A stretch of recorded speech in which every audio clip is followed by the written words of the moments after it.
신축 건물 설계 시에는 구조, 디자인, 마감, 주차 어느 것 하나 빠짐없이 다 중요한데 무엇을 우선순위에 두느냐는 의견이 좀 다를 수 있을 것 같습니다. 저는 개인적으로 우선순위에 둬야 하는 최고 1순위는 구조라고 생각을 합니다. 임차인이 사용 공간을 얼마나 효율적으로 잘 사용할 수 있냐가 가장 중요한 것 같습니다. 안녕하세요. 상업용 부동산 투자의 A to G 밸류디 부동산 중개법인 황주현 이승아입니다. 안녕하세요. 반갑습니다. 안녕하십니까. 네. 저희가 또 통임대 계약을 한 채를 체결을 했잖아요. 네. 근데 또 빠른 시간 안에 또 체결을 했는데 근데 이제 불과 준공이 2개월 또 안 된 건물을 저희가 또 계약을 했어요. 임대 사례를 좀 다루기보다는 건축 설계라든지 어떤 적합성에 대해서 좀 잘 해석을 한 것 같아서 또 그 사례를 또 얘기하면서 또 전략들에 대해서 한번 얘기를 한번 주시면 좋을 것 같아서. 좋습니다. 네. 임대가 잘 나가려고 하면 건물을 어떻게 지어야 하는지에 대해서 한번 설명을 드려보도록 해보겠습니다. 요즘 부동산 경기가 어려운데도 불구하고 저희가 노현동 254-1번지를 준공이 불과 2개월밖에 안 됐는데 일주일 만에 또 잠금해버렸잖아요. 맞습니다. 어떻게 이렇게 좀 빠르게 통임대를 성사시킬 수 있었는지 그 비결이 뭔지 좀 궁금한데 좀 얘기 한번 해주십시오. 저희도 요즘 같은 시기에 이 준공 2개월 된 신축 건물을 계약할 수 있을 거라고는 생각도 못 했었죠. 가장 큰 비결은 항상 준비되어 있는 전수조사와 테너트 설정이었다고 볼 수 있습니다. 강남권 내에서 이 씨가 마른 통임대 수요 중에서도 그나마 한 줄기 빛은 이 IT 기업이거든요. 그래도 아직까지는 연면적 200평에서 300평 사이의 꼬마 빌딩을 자기 사옥으로 쓰고 싶어하는 IT 기업의 수요가 있다는 점에 착안을 했습니다. 그래서 IT 기업을 타겟으로 적극적인 마케팅을 펼쳤는데 생각보다 정말 빠르게 인근에서 사무실을 사용하고 있다가 확장을 하는 이 IT 기업과 연이 닿았습니다. 이사님도 아시겠지만 사실 저희가 계약한 곳이 임대료가 막 저렴한 편은 아니었지 않습니까? 임차인분도 강남에 진짜 웬만한 공실들은 다 보셨을 정도로 많이 보셨기 때문에 이 부분도 충분히 알고 계셨습니다. 근데 보시면 건물 잘 지었지 않습니까? 정말 잘 지었는데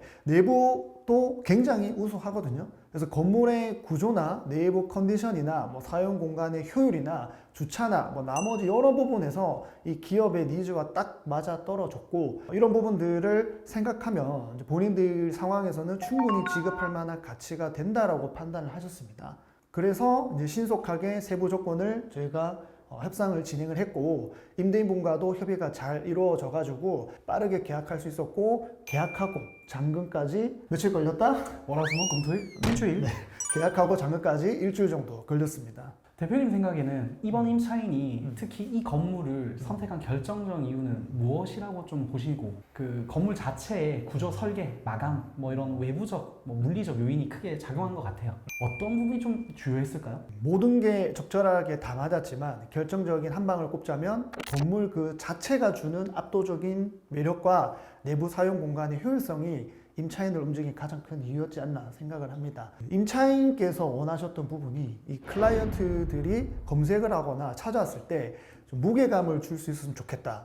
사업을 아주 잘하고 있는 듯한 느낌을 주는 건물이었으면 좋겠다. 라는 거였거든요. 우선 외관 한번 보시면 디자인부터 남다르죠.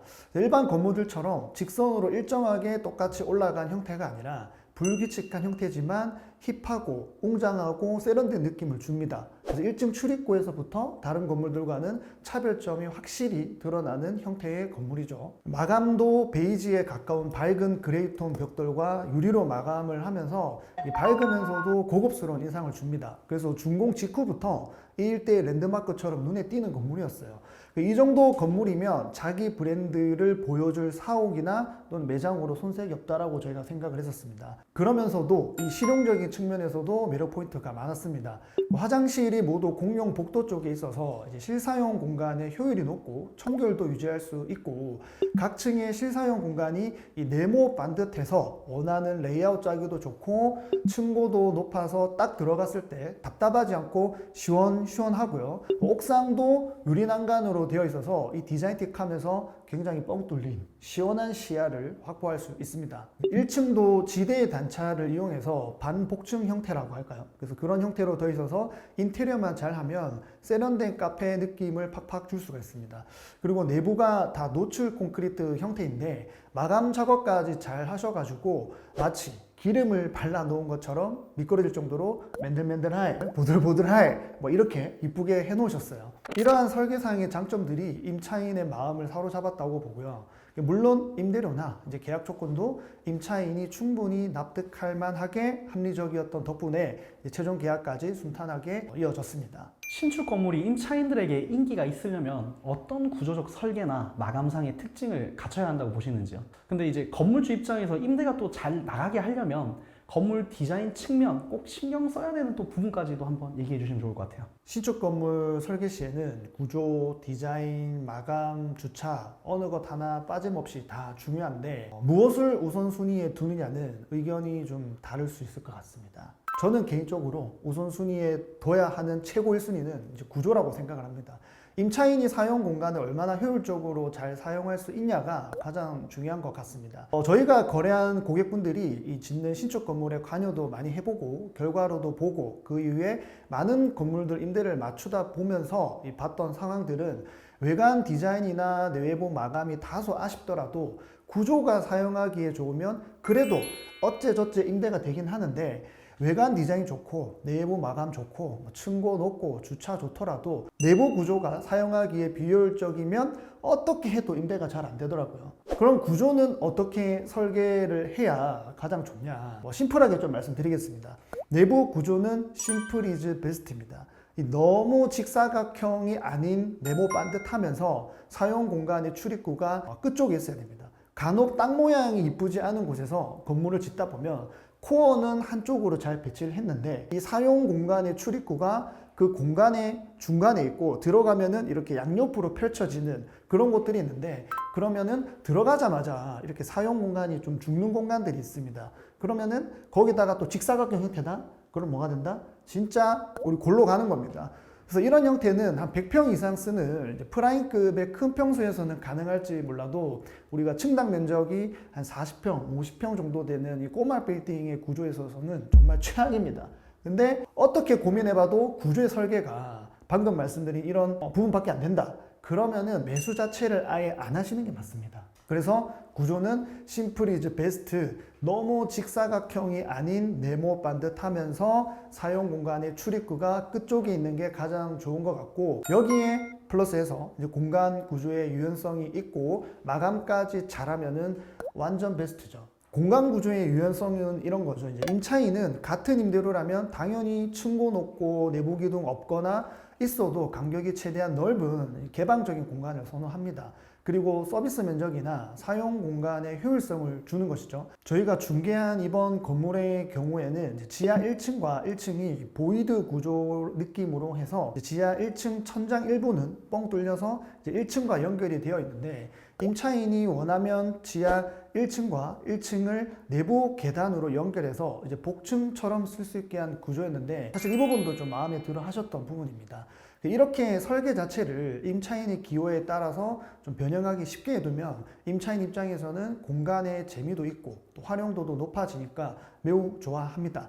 그리고 임대인 입장에서는 각 층을 개별 임대하거나 반대로 또 통으로 이렇게 쓸 수 있게 구조를 미리 잡아두면 임대 전략을 짤 때도 옵션이 많아집니다. 그래서 공간 구조의 유연성도 상황에 맞게 잘 고려해서 설계를 할 때 반영하시면 추후에 더욱 긍정적인 결과를 만들 수 있습니다. 그리고 마감도 너무 이제 유행 따라가지 마시고 이제 비싸지 않더라도 싸구려 티 안 나는 디테일의 제품을 사용하시기를 권장드립니다. 이건 패션처럼 사실 좀 감각의 영역이라서 뭐라 표현이 참 어려운데요.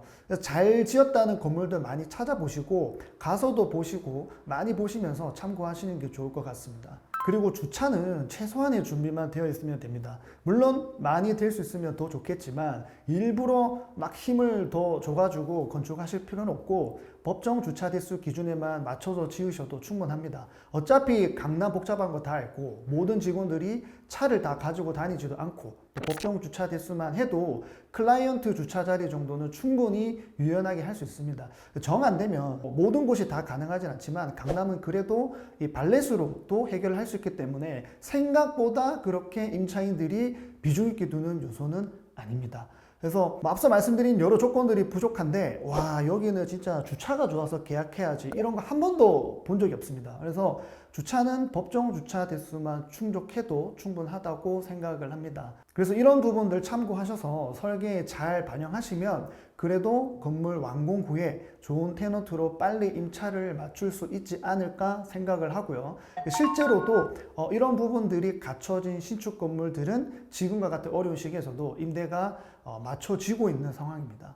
또 투자자 입장에서는 신축 건물을 짓는 방식으로 투자를 하실 때 임대료 산적 방식에 대해서도 고민이 많으실 것 같아요. 그래서 지금처럼 시장이 좀 침체된 상황에서는 신축 건물의 임대료 어느 수준에 맞추는 것이 좋을까요? 좀 이번 건물의 임대료 책정 경험을 포함하셔가지고 좀 시장 상황까지 맞는 좀 전략 한번 얘기해 주실 수 있을까요? 밸류업 투자 방식에 있어서 예상 임대료 책정은 진짜 중요한 요소입니다.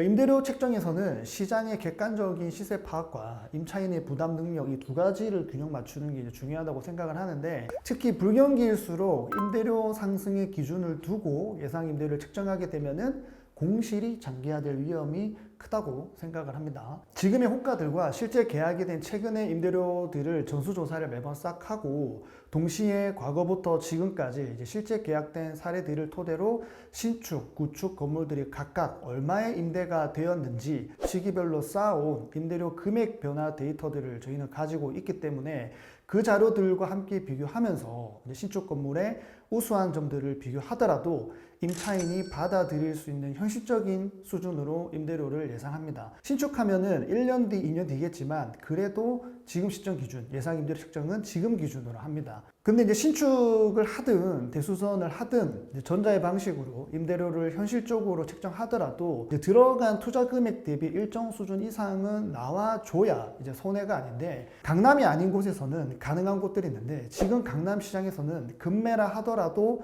어쨌든 예전에 비해서 땅값이 많이 올랐고 건축비도 많이 올랐는데 임대료는 상대적으로 덜 올랐다 보니까 수지 타산이 안 맞는 매물들이 대부분인 실정입니다. 이미 지어진 곳들은 낮추고 싶어도 못 낮추고 있죠. 완전 딜레마죠. 그래서 이런 부분들은 결국 우량한 테너트로 풀어야 되는데, 강남에서는 그 중에서 하나가 지금 호스텔인 것 같아요. 다른 테너트들보다 수익이 좋으니까 요즘 엄청 이슈죠. 근데 우리가 강남에만 투자하는 것도 아니고 강남만 좋은 투자처는 아니니까 어딘가에 투자를 하면서 이제 신축이나 대수선 후에 예상 임대료 산정이 필요할 때는 앞서 말씀드린 방식으로 지금의 호가들과 실제 계약이 된 최근의 임대료들을 전수조사하시면서 과거부터 시기별로 쌓아온 실제 계약이 된 임대료 금액 변화 데이터들과 비교해 보시면 되는데, 저희처럼 사실 이 업에 종사하지 않는 일반 투자자분들은 이런 과거의 데이터들을 쌓을 수도 없으셨을 거고 최근에 계약이 된 것들도 바로바로 알기가 어려우시잖아요. 그래서 현장을 꼭 다니시면서 주변 부동산들 여러 군데 방문하셔가지고 실제 계약된 금액 조사도 하시고, 또 지금 시기에서는 사돈, 팔촌, 학연, 지연, 엄마, 아빠, 동생, 누나 다 동원해서라도 주변 임차인들이 실제 지급하고 있는 임대료를 알아내시는 노력까지 하셔야 된다라고 말씀을 드리고 싶습니다. 어쨌든 똑같은 상황에서도 누구는 신축을 하고 나서 임대가 나가고 누구는 신축을 하고 나서 아직까지 공실이고 손해를 보고 파는 이런 시점인데, 분명히 누군가는 비슷한 시기에서도 해내는 사람들이 있습니다. 그런 이유가 무엇인지를 여러분들도 검토를 잘 해보시면 좋을 것 같고, 그래서 오늘 말씀드린 내용이 그런 부분들을 좀 해소할 수 있는, 여러분들도 실패하지 않는 투자를 할 수 있는 부분들에 대해서 저희가 간략하게 좀 말씀을 드렸습니다. 그래서 저희 얘기를 좀 참고하셔가지고 여러분들도 이 투자에 도움이 되셨으면 좋겠습니다. 저희는 언제까지나 여러분들의 성공적인 투자를 기원하고 있습니다. 기원하시죠? 네, 성투 할 수 있다. 알겠습니다. 그럼 오늘도 저희가 이렇게 마무리를 해보고 다음에도 더욱더 유익한 영상으로 돌아오도록 하겠습니다. 지금까지 밸류리 부동산 중개법인 황주현 이승아였습니다. 이사였습니다. 밸류 D예요. 밸류 D예요. D예요. D.